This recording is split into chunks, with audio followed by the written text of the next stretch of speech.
ఇంకో ముసుగు తొలగిపోయింది. గ్యారంటీలన్నీ గాల్లో మాటలేనని మరోసారి తేలిపోయింది. తానిచ్చిన హామీకి తానే తూట్లు పొడవడం తన నైజమని కాంగ్రెస్ మరోసారి చాటుకున్నది.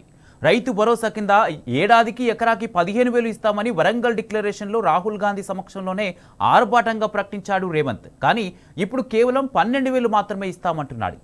రైతులను నమ్మించి గొంతు కోసింది రేవంత్ ప్రభుత్వం.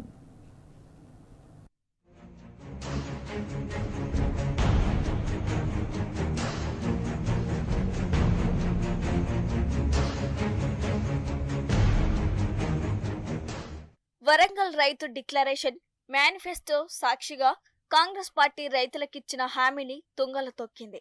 మాట తప్పిన కాంగ్రెస్ ప్రభుత్వం రైతులకు దోఖా ఇచ్చింది. రైతు భరోసాలో కోత పెట్టింది. రైతు భరోసా పథకం కింద ప్రతి ఎకరాకు సీజన్కు 7,500 చొప్పున ఏడాదికి 15,000 ఇస్తామంటూ ఎన్నికల సమయంలో హామీ ఇచ్చిన సీఎం రేవంత్ రెడ్డి, రాహుల్ గాంధీ, ప్రియాంక గాంధీ, మల్లికార్జున ఖర్గే ఇప్పుడు మాట తప్పారు. ఎకరానికి 15,000 కాదు 12,000 మాత్రమే ఇస్తామని సీఎం రేవంత్ రెడ్డి ప్రకటించారు. వ్యవసాయోగ్యమైన భూములకు ఎకరాకు సీజన్కు 6,000 చొప్పున ఏడాదికి 12,000 ఇస్తామని చెప్పారు. తద్వారా కాంగ్రెస్ ప్రభుత్వం రైతులకిచ్చిన మాట తప్పింది. ఇప్పటికే వానాకాలం పంటలకు రైతు భరోసా ఇవ్వకుండా రైతులకు 11,000 కోట్లను ఎగ్గొట్టింది. ఇప్పుడు యాసంగిలో కోతలు షరతులతో పంపిణీకి సిద్ధమవుతుంది.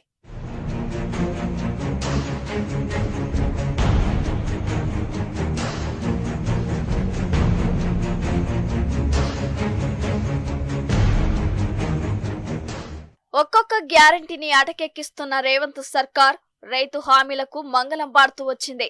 కొర్రీలు కోతలు పెట్టి రుణమాఫీని 3వ వంతుకు పరిమితం చేసింది. బోనస్ ను బోగస్ చేసింది. వానాకాలం సీజన్ కు రైతు భరోసాను ఎగవేసింది. మంత్రివర్గం, సబ్ కమిటీ అభిప్రాయ సేకరణ అంటూ డ్రామాలాడి చివరికి ఎకరానికి 15,000 ఇవ్వటం తన వల్ల కాదని ఇప్పుడు తేల్చేసింది. 12,000తోనే సరిపెట్టుకోమని చెబుతుంది. అది కూడా సాగు యోగ్యమైన భూమికే ఇస్తామని కోతల కొరడ జలిపిస్తుంది.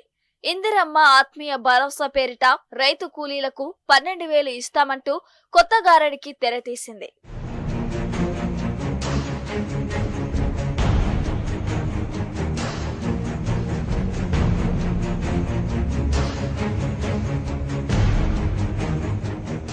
గత అసెంబ్లీ ఎన్నికల సమయంలో అధికారాన్ని దక్కించుకోవడమే లక్ష్యంగా కాంగ్రెస్ పార్టీ ఇబ్బడి ముబ్బడిగా అలవికాని హామీలిచ్చింది. ఎన్నికల ప్రచారం కోసం రాష్ట్రానికి వచ్చిన ప్రియాంక గాంధీ, రాహుల్ గాంధీ, మల్లికార్జున ఖర్గే హామీల వర్షం కురిపించారు. సభ ఏదైనా సరే రైతు భరోసా 15,000 ఇస్తామంటూ జోరుగా ప్రచారం చేశారు. వరంగల్లో ప్రత్యేకంగా రైతు డిక్లరేషన్ కూడా వెల్లడించారు. రైతులకు 15,000 పెట్టుబడి సాయం చేస్తామని వరంగల్ డిక్లరేషన్ లో రాహుల్ గాంధీ హామీ ఇచ్చారు. కాంగ్రెస్ సర్కార్ వస్తే ఎకరాకు 15,000 వస్తుందని ఆశపడ్డ రైతులను నిరాశపరుస్తూ 12,000 రూపాయలు మాత్రమే ఇస్తామని ప్రకటించారు.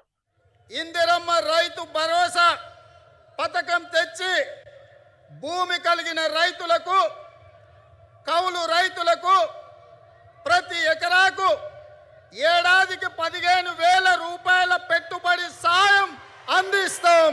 ఇందిరమ్మ రైతు భరోసా పథకం తెచ్చి భూమి కలిగిన రైతులకు, కౌలు రైతులకు ప్రతి ఎకరాకు ఏడాదికి 15,000 రూపాయల పెట్టుబడి సాయం అందిస్తాం.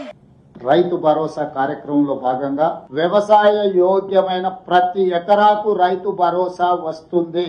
ప్రతి ఎకరాకు సంవత్సరానికి 12,000 రూపాయలు ఇవ్వడం జరుగుతుంది. కాంగ్రెస్ ను నమ్మితే గోసపడతామని బీఆర్ఎస్ అధినేత, తెలంగాణ తొలి ముఖ్యమంత్రి కేసీఆర్ ముందే హెచ్చరించారు. ఎన్నికల ప్రచారం సందర్భంగా ప్రతి బహిరంగ సభలో కేసీఆర్ రైతులను అప్రమత్తం చేశారు. కాంగ్రెస్ ను నమ్మి ఓటేస్తే రైతు బంధుకు రామ్ రామ్ చెప్తారని కేసీఆర్ రైతులకు జాగ్రత్తలు చెప్పారు. ఇప్పుడు కేసీఆర్ చెప్పిన మాటలే నిజమవుతున్నాయి. అధికారంలోకి వచ్చిన నాటి నుంచే రైతుల గోస పుచ్చుకుంటోంది కాంగ్రెస్ పార్టీ. 2 లక్షల రుణమాఫీ అందరికీ చేస్తామని చెప్పి చివరికి కొందరితోనే మామ అనిపించారు. సగం మంది రైతులకు రుణమాఫీ ఎగ్గొట్టారు. పంటలకు మద్దతు ధర కూడా ఇవ్వలేదు. వరికి బోనస్ కూడా బోగస్ అయిందే. అధికారంలోకి వచ్చాక 2 సార్లు రైతు బంధు డబ్బులు ఎగ్గొట్టారు. ఇక ఇప్పుడు కొందరికే రైతు భరోసా అంటూ బాంబు పేల్చారు. సాగు చేసే భూములకు మాత్రమే రైతు భరోసా ఇస్తామని రేవంత్ అంటున్నాడు. అది కూడా ఏడాదికి ఎకరానికి 12,000 మాత్రమే ఇస్తామని చెబుతున్నాడు. ఇది మోసం కాక ఇంకేంటి? ఇది రైతులను దగా చేయడం కాక మరేమిటి? రేవంత్ సర్కార్ దోఖాపై రైతాంగం తీవ్రంగా మండిపడుతోంది.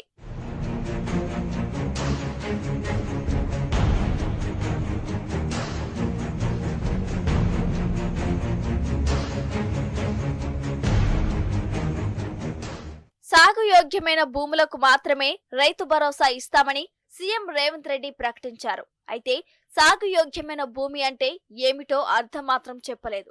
ఇంతకుముందు సీఎంతో పాటు మంత్రులంతా సాగు చేసిన భూమికి మాత్రమే రైతు భరోసా ఇస్తామని బహిరంగంగానే ప్రకటించారు. సాగు యోగ్యమైన భూమికి మాత్రమే ఇస్తామని సీఎం చెప్తుంటే మంత్రులేమో సాగు చేసిన భూమికి మాత్రమే ఇస్తామని చెప్తున్నారు. సాగు యోగ్యమైన భూమి వేరు, సాగు చేసిన భూమి వేరు. వానాకాలంలో రాష్ట్రంలో సాగునీరు పుష్కలంగా ఉండటంతో 136 లక్షల ఎకరాల్లో పంటలు సాగవుతాయి. యాసంగి సీజన్లో సాగునీళ్ల కొరతతో 60 లక్షల ఎకరాలకే పరిమితమవుతుంది. ఇందులో మిగిలిన 76 లక్షల భూమి సాగు యోగ్యమైన భూమి అయినప్పటికీ నీళ్ల కొరతతో సాగు చేయలేదు. అంటే యాసంగిలో సాగు యోగ్యమైన 136 లక్షల ఎకరాల భూమికి రైతు భరోసా ఇస్తారా, లేక సాగు చేసిన 60 లక్షలకే ఇస్తారా అనేది ప్రశ్నార్థకంగా మారింది.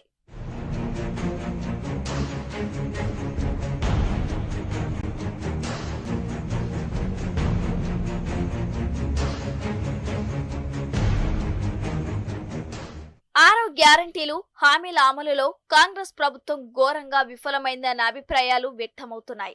100 రోజుల్లోనే 6 గ్యారంటీలను అమలు చేస్తామని ఎన్నికల ముందు చెప్పిన కాంగ్రెస్ పార్టీ ఇప్పుడు 365 రోజులు దాటినా అమలు చేయడం లేదన్న ఆరోపణలు ఉన్నాయి. కోతలే లక్ష్యంగా కొన్ని పథకాలను అరకొరగా అమలు చేస్తుంది. ఇప్పటికే రుణమాఫీలో ఎడాపెడా కోతలు పెట్టి కొన్ని లక్షల మందికి ఎగనామం పెట్టిందనే విమర్శలు ఉన్నాయి. మొత్తం 42 లక్షల మంది రైతులకు 31,000 కోట్ల రుణమాఫీ చేస్తామని ప్రకటించి చివరికి 25.35 లక్షల మంది రైతులకు 20,616 కోట్లు మాత్రమే రుణమాఫీ చేసింది.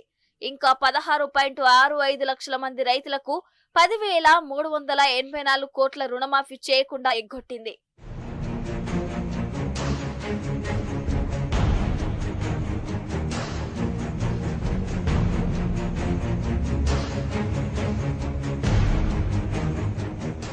కాంగ్రెస్ సర్కార్ ఎకరానికి 3,000 కోత పెట్టింది. మేనిఫెస్టోలో ఇచ్చిన హామీ ప్రకారం రైతు భరోసా కింద ఏడాదికి ఎకరానికి 15,000 ఇవ్వాలి.